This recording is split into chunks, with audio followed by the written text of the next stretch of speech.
Blessings in Jesus, dear friends. James Jacob Prash here, coming to you from Hanoi in Vietnam. We had a wonderful seminar with the pastors. It was the most we ever had, 80 pastors from the mountain tribal areas where our ministry mainly is. We also had the graduation of a class. 67 trainee pastors graduated yesterday, and I was honored to have delivered the commencement. God is certainly working here in Vietnam. And when you see real growth, you see something I've seen in other places where there's real growth, a tremendous interest in Israel and prophecy. The pastor of the fellowship that Moriel's associated with here, the senior pastor, was invited to come to the Israeli embassy by the Israeli ambassador to Vietnam. And they have a joint photograph taken. And our brother, our contact pastor, we have to be careful here about identities, put out a poster and an electronic poster saying that we stand with Israel, the believers stand with Israel concerning October 7th. Quite a wonderful thing happening. Wherever you see the churches are really growing, you seem to see an interest in Israel and prophecy and a sympathy towards Israel. But of course, they understand Israel needs to be saved, and these terrible things are happening because of the curse of the law. And the curse of the law will only be removed when they turn to Yeshua, who fulfilled the law. Nonetheless, that is the situation where I am. Your prayers are indeed implored at the moment. My health is not good concerning edema. I'm going to have to alter my plans probably and make it to Singapore, to where I have some Christian medical doctors and things, and get myself possibly even hospitalized because of cellulitis.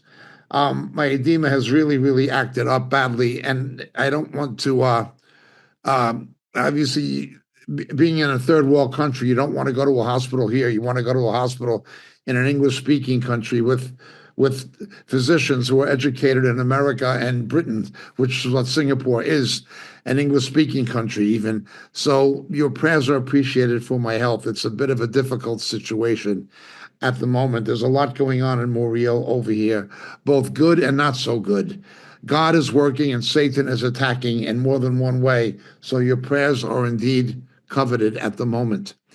In any event, I just wanted to look at some of the events transpiring now and that have transpired over the past week.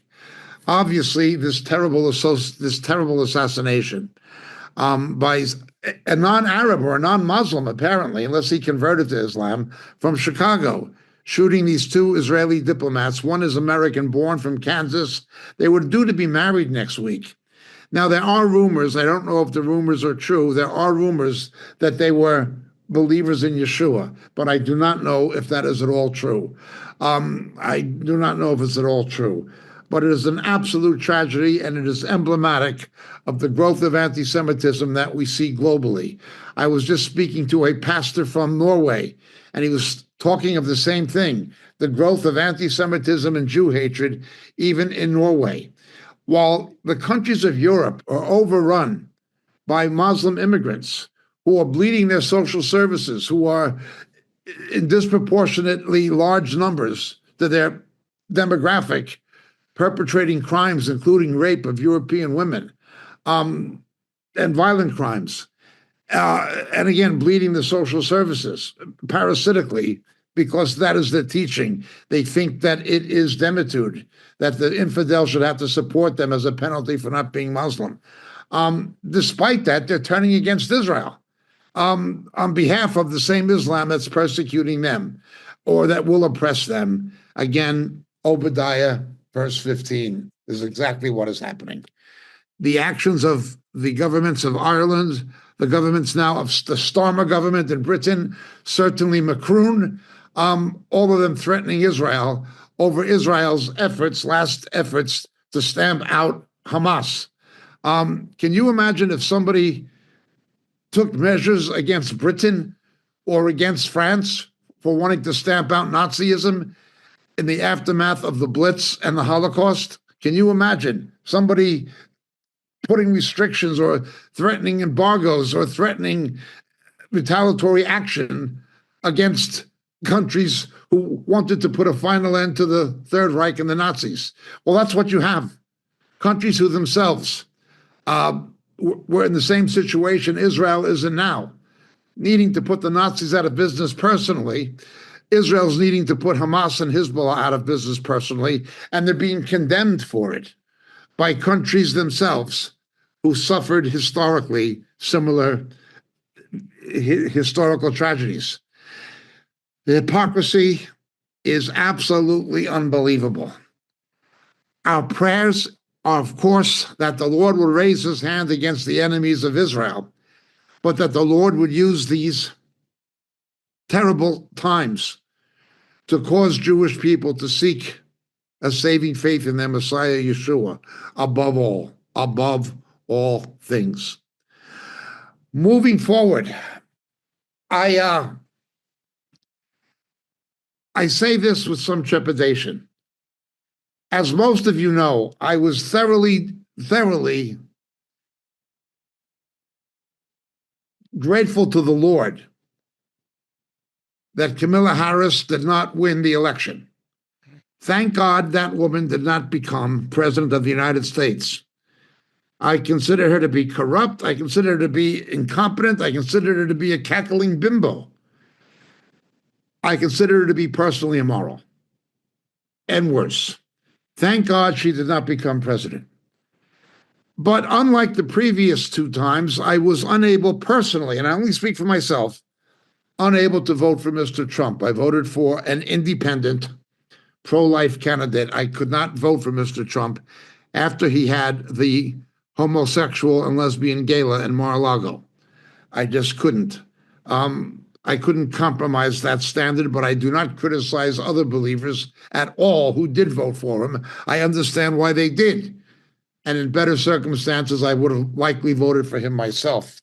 But I didn't this time. However, I'd rather have him than Harris. Nonetheless, for some time, I've been raising concerns, and I raise them again. One is the Abraham Accords. A false peace will come to the Middle East, being bought there by the Antichrist. That will be not only political and economic, but it'll be religious. And when you look at the Abraham Accords, it's political, it's economic, and it's religious, trying to bring about some kind of a unification, an interfaith unification of Christianity, or a version of it, Islam, and Judaism. It will largely be liberal Protestantism, Eastern Orthodoxy, and Roman Catholicism. It'll not be biblical Christianity, but it'll be what the world thinks is Christianity. It'll be Talmudic Judaism, be it Reformed, Orthodox, or otherwise, and it will be Islam, largely Sunni. Three false religions. Three.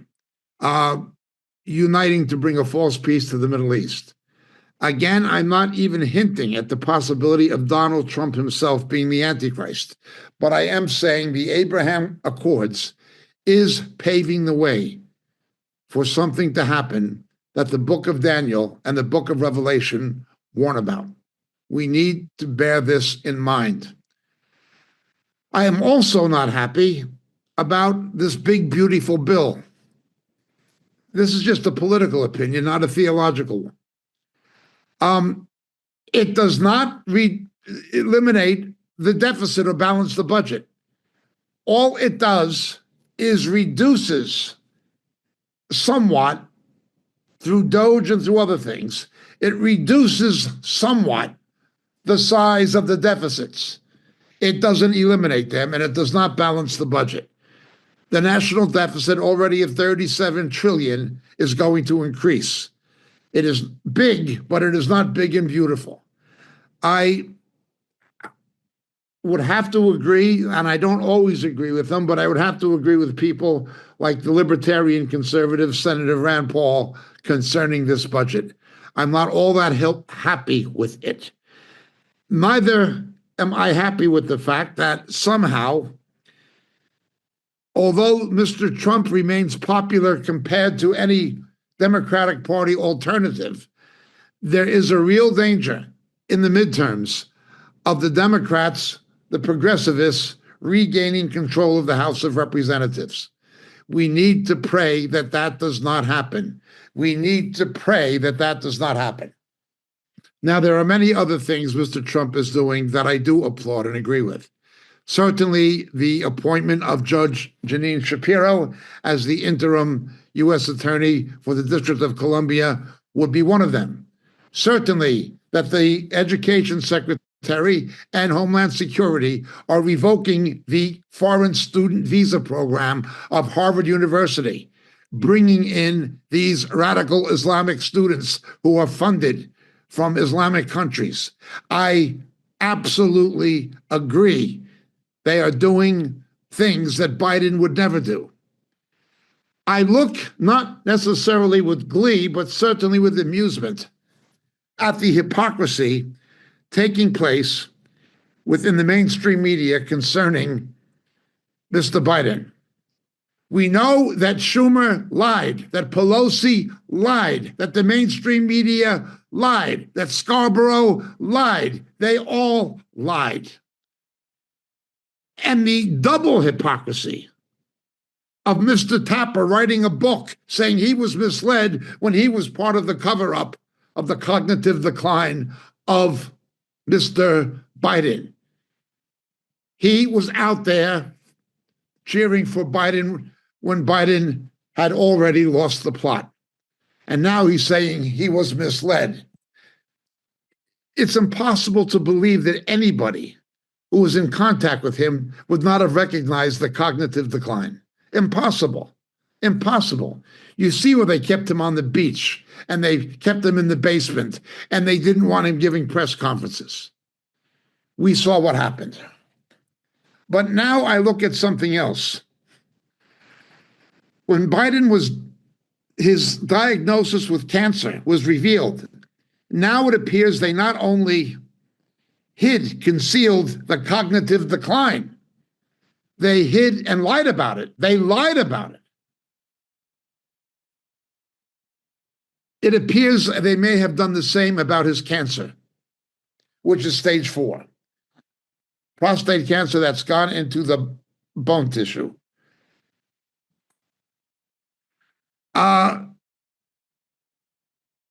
Just to name 3 left-wing, ultra-progressive sources within the progressive movement that includes the Democratic Party.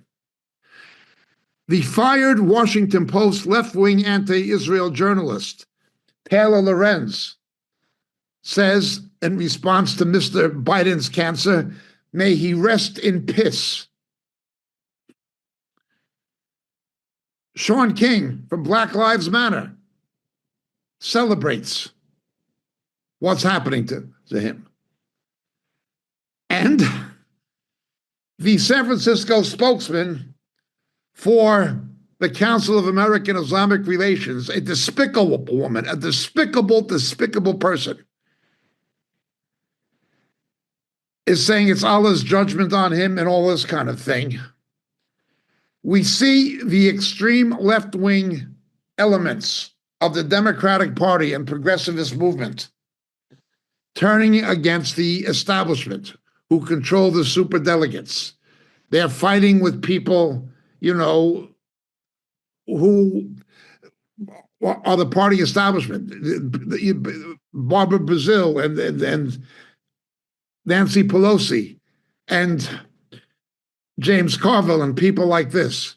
There is a civil war within the Democratic Party. There's a civil war among the progressivists between the absolute socialists and pro-Islamic radicals and the centrists. They're at war with themselves. Despite this, however, there is a danger of the Democratic Party regaining control of the House. But to watch them fight with each other, this has got to be God's hand and God's judgment. We see that people like Adam Schiff, that Crocker in Texas, that horrible woman, racist woman, We see that the mayor of Chicago, potentially, and certainly Letitia James and Sister Fanny in Atlanta, they're all under investigation by the Justice Department. What they did to Mr. Trump is being done to them, only they're yelling that it's political retribution and it's race. That's what they're yelling. Again, what goes around comes around. They are reaping what they sowed. It is a very entertaining spectacle. I do say it is God's judgment, and may his judgment continue against them. But we must pray for Mr. Trump. He is badly advised by the Christians surrounding him, people like Paula White. She is a woman who, by biblical standards, is guilty of immorality, divorce-free marriage, walking hand in hand with Benny Hinn on the Via Venuto when Benny Hinn was married to Susan. She's a mystic. She's out of her mind theologically, spiritually deluded. Yet these are the kinds of people Mr. Trump is surrounding himself with, calling themselves believers. The other is he's singing the praises of a Pope from Chicago who doesn't even like him. When I see Mr. Trump and Mr. Vance, that is another problem. As much as I agree with Mr. Vance, with the vice president politically, he converted to Roman Catholicism. Now, the Pope does not politically like him either the last Pope or this one. Yet they are celebrating his selection as pontiff. This is a guy from Chicago who both in Peru and in Chicago protected pedophile priests. He protected sex criminals, child molesting sex criminals who used religion not only to gain access to children, but to cover it up, to protect these sex criminals, these child molesters, at the expense of not protecting Roman Catholic children. He's a wicked, wicked man. Apart from the theological issues surrounding any pope, this pope is a wicked man. He did something unspeakably evil. To sing his praises is very troubling. But of course, it's all to do with politics. All to do with politics, not with principle. Now, I understand realpolitik. I understand political reality. I understand that you have to sometimes make compromises for the greater good because we live in a fallen world. But there are issues you should not compromise on. Abortion is one of them. Same-sex marriage is another one. Now there, Mr. Trump has certainly stood up more than anyone else, particularly within the military, with the transvestites and so forth, and transgender people. But when it comes to things like this, homosexual adoption of children, when it comes to non-therapeutic abortion, these are things we dare not compromise on. And the protection of pedophile sex criminals, Roman Catholic priests and nuns who are predatory sexual deviants who prey upon children. That is something else you don't compromise on. Please pray for Mr. Trump and Mr. Vance, that God would open their eyes to see the truth about the Roman Church and about the lunatic fringe pseudo-evangelicism that they toy with for political reasons. Tim Keller did a lot of damage and he's gone. I don't celebrate his death, but I do celebrate the fact that he's no longer a voice on the theological scene. I'm glad to see the end of him as a preacher. Not that I wish his death. I I'm glad that his ministry is gone. That's true. But you get rid of one, you're going to get another. And that's what we've got. We certainly do need to pray concerning these things. We do need to pray. There are other issues taking place as well. Again, what is happening in Europe is horrific, including the growth of the antisemitism. Please pray that God raises his hand against the government of the Republic of Ireland and against Macron, that he raises his hand against them. I'd rather see God's judgment come upon their leaders, their corrupt leaders, their hypocritical leaders, than come against the nation. I do not wish anything bad to the French people or the Irish people or the Norwegian people, but they have leaders who are misleading them. They are no friends of biblical Christianity, and they are enemies of Israel and the Jews. Well, Jesus is the Messiah of the Jews, the King of the Jews, and the one true God is the God of the Jews, and God is a Zionist. I'm not defending all done in the name of Zionism politically, but the regathering of the Jews and the rebirth of the state of Israel fulfills prophecies, and it's in accordance with the purposes of God, even though they will be deceived by the Antichrist. When Jesus comes back, they will look upon him who they have pierced and mourn as one mourns for an only son. These nations and their leaders are standing against God. We must pray that God indeed intervenes. There's also concerns in the economic sphere. Moody's, the credit rating agency, may have been politically motivated, but they downgraded the bond rating of American government securities. This makes bonds, federal deficit bonds, that pays for the deficit. It makes them less secure in the marketplace, and therefore they have to pay higher interest rates, higher yields to get people to buy the bonds, which drives the deficits up further. This deficit crisis is major. Now, it is even worse in China. It is even worse in Japan. It's worse in a number of countries. But it's not good.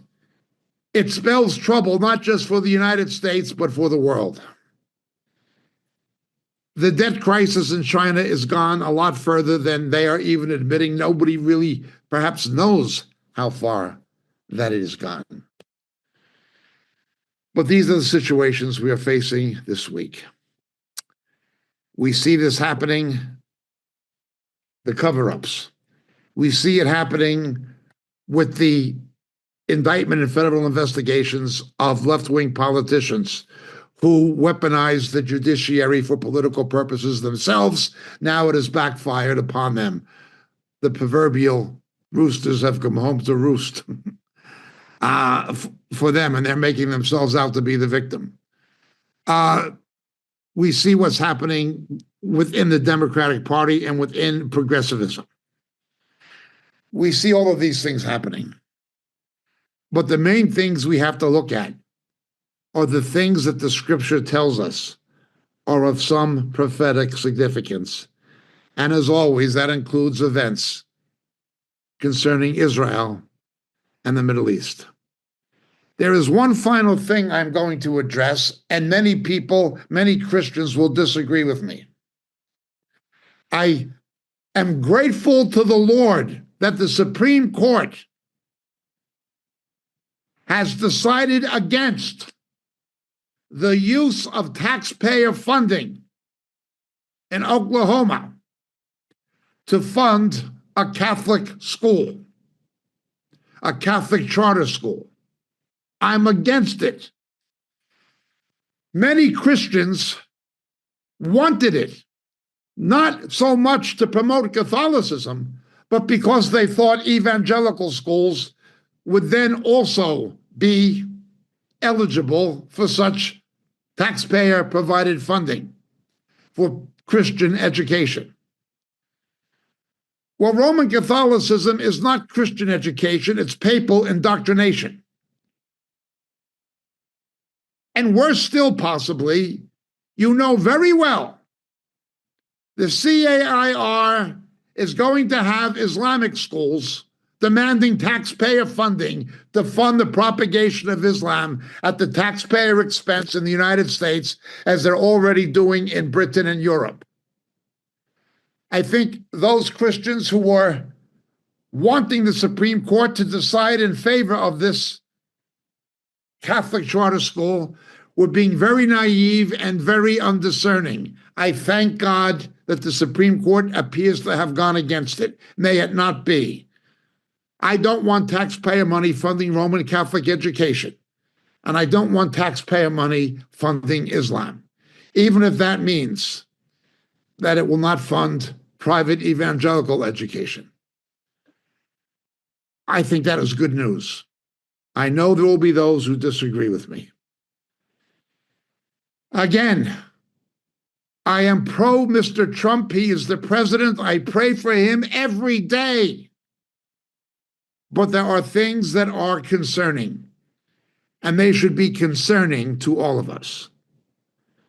In the meanwhile, may God's judgment continue to come upon these progressivists, these pro-abortion politicians, these pro-same-sex marriage politicians.